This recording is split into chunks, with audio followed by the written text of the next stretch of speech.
sa mga bago pa lang dito sa aking channel, mag-subscribe na po kayo, okay?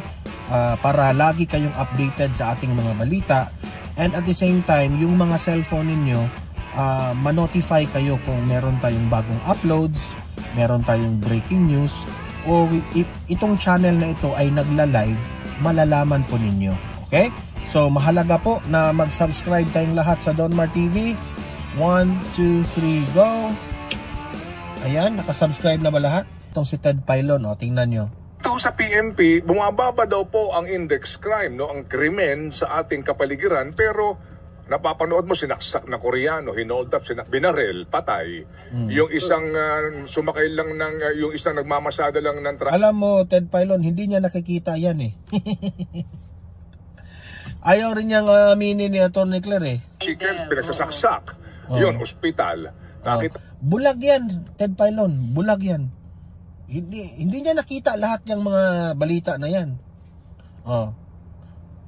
Tingnan natin. Itong basag kotse ngayon, I mean, to be more pragmatic about this, parang hindi rin po sigurong makatotohanan yung sinasabi ng PNP na bumababa ang krimen, pero ang amin nababalitaan at mapapanood, puro krimen. Di ba? Yun na nga po sa nangyayari. Kaya yan din po yung pakiusap namin sa mainstream kasi po... Anong pakiusap ninyo? Instead na maalarma kayo na tumataas yung krimen, gawan nyo ng solusyon.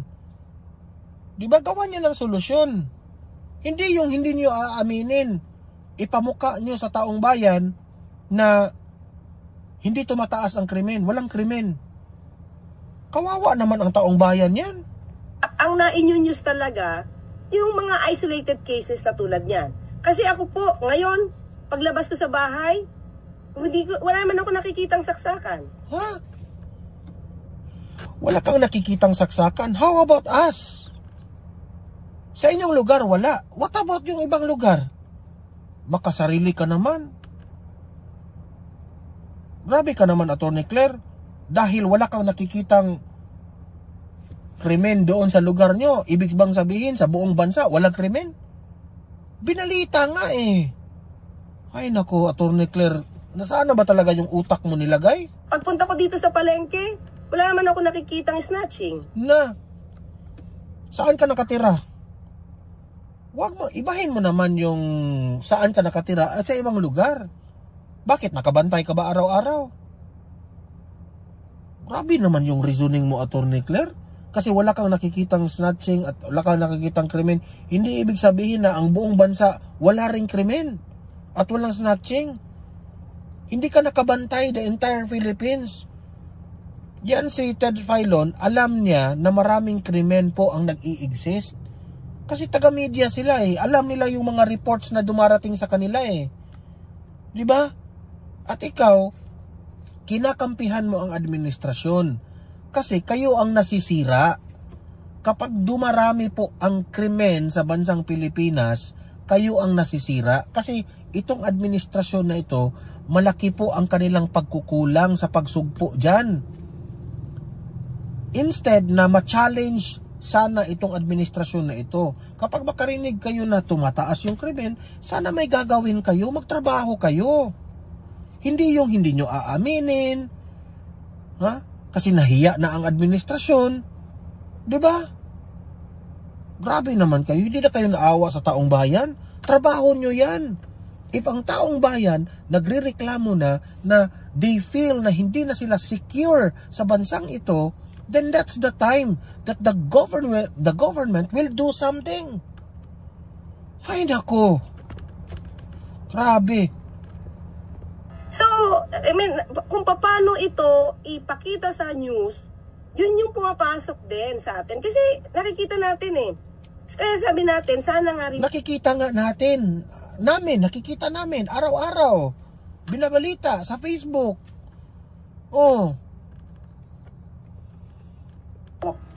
Maliban sa mga negative na mga news, makita din po yung ganun. Ginusto ba namin yung mga negative na news, Atty. Claire? Ha? Ginusto ba namin yan? Hindi namin ginusto yan. Marami na pong lulong sa droga, kaya tumataas ang krimen. Kaya kayo, itong administrasyon na ito, kulang ang effort ninyo. Magtrabaho kayo. ng ginagawa ng gobyerno. So, yun din po yung pakiusap namin. Sabi ko nga, kung ganyan kagulo, sir, kung ganyan karami yung krimen, siguro talaga dapat na alarma na tayo. Chaotic na yun dati. Claire, na-alarma na nga kami eh. Kayo lang ang hindi na-alarma eh. Kayo lang, ikaw at ang presidente at yung mga tauhan ni Bongbong Marcos lang ang hindi na-alarma. Na-alarma na po ang taong bayan dahil sila yung unang naka-feel. Hindi nyo kasi ma-feel ang krimen kasi nandyan kayo sa Malacanang. Magara ang bahay ninyo. Magara kayo dyan sa palasyo. You have all the guards. What about those people na nakatira doon sa squatters area, sa mga liblib na lugar na prone sa mga krimen? Wala kayong ginagawa. Yun ang ibig sabihin. Kung sa tingin ninyo hindi kayo na-alarma, kami na-aalarma po kami. Attorney Claire, gising naman. Makonsensya ka naman, Attorney Claire. Hindi ibig sabihin na attack dog ka ng Malacanang, hindi mo napapansinin itong problema ng Pilipinas. Sabihin nyo naman sa Pangulo na, Pangulo, ito na po yung panawag. Ang hirap dito kay Bongbong Marcos, ayaw kasing makinig sa mga hinanaing ng taong bayan eh. Hindi kasi kayo na nakikinig eh. Ang taong bayan po, umiiyak na po ang taong bayan. Ang sandigan po ng taong bayan ay ang gobyerno. Kasi yung gobyerno may pulis, may PNP, may sundalo, yun sana ang magpuprotekta sa amin. Now, yung mga sundalo at ang mga pulis, naghihintay lang sila sa utos ng Pangulong Bongbong Marcos kung ano yung malaking plano niya. Ha? Kagaya ng ginawa ni Tatay Digong dati, na kayong mga pulis, ganito po ang gagawin para maiwas ang mga krimen. Kayong mga sundalo, pumunta kayo doon sa bukid, i-secure nyo ang mga tao sa bukid, sa mga insurgencies, sa mga ganon-ganyan. Ganon sana. Ang hirap sa inyo, puros kayo pamumulitika, puros kayo deny to the max ang problema ng bansang ito. Unang-una, para masusolusyonan itong problema ng bansa natin, the first thing you should do is to accept that there is a problem. After accepting that there is a problem, di kayo dapat mahiya niyan eh. After accepting na mayroong problema, sabihin nyo sa taong bayan, ito yung solusyon na gagawin namin. After nyo sabihin you assure the Filipino people na, don't worry, gagawin namin ang lahat para solusyonan po ang inyong mga sinasabi. Ganun ang gagawin nyo. Make the people feel secure. And after that, do something. Application ng solusyon. Hindi yung magdi-deny lang kayo ng magdi-deny para iwas kayo na masira ang administrasyon. Ang bobo mo, Attorney Claire. So kaya naniniwala ako na bumababa yung crime index niyan because yan po siguro ang nakikita at nagre-reflect naman talaga. Siguro. So siguro puro ka siguro, hindi ka sure. Even nga ikaw, ginamit mo yung word na siguro. You are not sure. Because you are not in the ground, Attorney Claire. Ang taong bayan po is in the ground. Every time makita nila na merong krimen po, pinupost nila sa social media. Ano pa bang hinahanap ninyo? Tulungan nyo naman yung taong bayan, for Christ's sake. Itong gobyerno na ito, sobrang weak kayo. Maawa kayo sa taong bayan. Isang tabi natin yung mga nakita na sa TV kasi yan talaga yung news nila. Isang beses na saksak, isang beses na buksan na... Grabe, very worst. Attorney Claire, you are worse than ever. Sobrang worst mo. Tingnan nyo si Ted Filon ngayon. Tatawa yan si Ted Filon eh. Grabe. Salamin, or binasag yung salamin, news yan. Pero hindi naman lahat ng lugar nagbabasag ng salamin yung mga tao para magnakaw. Opo. Paano kaya ang treatment doon ng mainstream sa police report, no? Yung ganong uri po. Kayo po, ano pong suggestion niyo po, ma'am? Paano po natin Tama ka, Ted Filon. Anong suggestion mo? Huwag kayong deny. Act on it. Act on it, please. Hindi ito fake news. Hindi ito paninira sa administrasyon nyo. Pakinggan nyo ang hinanaing ng taong bayan. Sabi nila, tumaas yung krimen. Do something. Dapat pong ilabas ito. Kasi kami ho naman din, ang aming mga reporters, obligado po no, na ito'y ilabas kasi nga din may visuals, may complainant, may victim, etc. Correct. So, paano po? Kayo po, ma'am, kami po'y makikinig. Paano po, sa tingin po ninyo, ang dapat po na paghawak po sa pagturing po sa ganitong mga uri ng balita? Halimbawa, may nahuli, snatching. Sana, ma-monitor din kung itong taong to ay nahuli. Kung itong taong to ay napagbayad.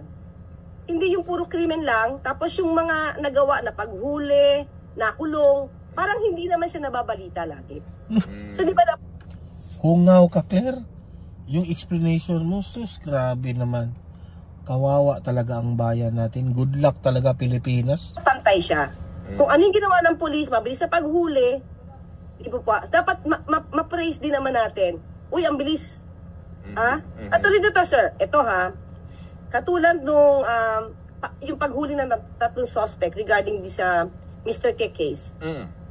Yung ibang mga fake news peddlers, ito sir, sasabihin nila, ay hindi yan totoo, fall guy yan. So syempre ibang mga tao na yun ang nakikita at nadinig, magkakaroon na naman ng ibang imahe ang gobyerno. Magiging negatibo na naman. So ang sa akin lang sir, kung merong nahuli, may ginawang krimen at nahuli at may ginawa rin na maganda ang kapulisan dahil sa mabilis na aksyon, sana napapakita rin kaagad-agad. So you mean to say, Claire, you allow na maraming krimen? Hindi po ganyan po ang aming gusto.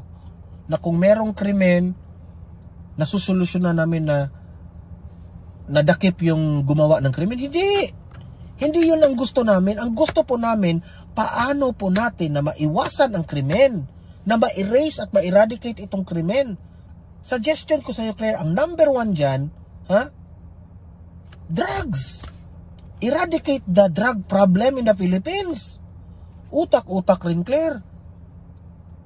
Nasugatan ka. Ang ginawa mo, nilagyan mo ng medicine. Nilagyan mo ng pangpaayos sa gamot. Yun lang. Marami ka pa rin sugat. Nasusugatan ka. Linagyan mo ng gamot yung sugat mo. Yun ang ginagawa mo. Ang gusto po naming mangyari, maiiwasan natin yung sugat na hindi na tayo masusugatan. Naman, Claire, ang utak. Ay, naku, Atty. Claire. Di ba? Ito sa PNP, bumababa daw po ang index. Ayan, so tapos na yung interview na yan ni Atty. Claire. So, sobrang sablay po ang mga sagot ni Atty. Claire dito. No? Halatang halata na hindi po karapat-dapat ito ang kinuha ni Bongbong Marcos bilang PCO. Itong babaeng ito ang isa sa mga dahilan na bumababa ang rating ni Bongbong Marcos. Wala tayong magagawa dyan. Ay nako, good luck. God must be dead, God must be dead. You must be dead, I'm gone. God must be dead, God must be dead, must be dead. Siton man, dito na laging nakaabang. Hatid ang balita mula umaga hanggang gabi. Politika sa Pinas, bawat galaw na susubaybayan. Kasama ka sa kwento ng bayan, laging may say-say. Laging updated sa kwentong politika. Si Don Marang kasama mo sa bawat balita, sa bawat issue at pangyayari sa bansa. Don Mar TV, para sa bayan talaga. Senado, Kongreso, Malacanang at kalsada. Bawat usapin, sinisilip niya ng tama.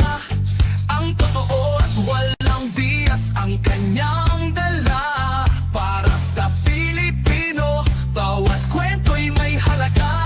Laging updated sa kwentong politika. Si Don Marang kasama mo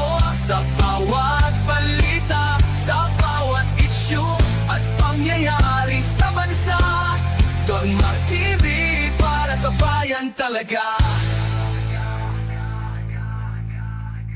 Kung gusto mo ng balita, dito ka tumutok. Walang kasinungalingan dapat at walang halong usok. Si Don Mar ang gabay mo sa katotohanan. Bawat balitang dala sa bayan nakalaan. Laging updated sa kwento, politika. Si Don Mar ang kasama mo sa bawat balita, sa bawat issue at pangyayari sa bansa. Don Mar TV, para sa bayan talaga. Don Mar TV, ang iyong kakampi sa balita. Tunay na serbisyo sa bayan, nakatuon ang mata. Kaya't mag-subscribe na para lagi kang una. Sa kwentong politika ni Don Mar TV, tayo magkakaisa.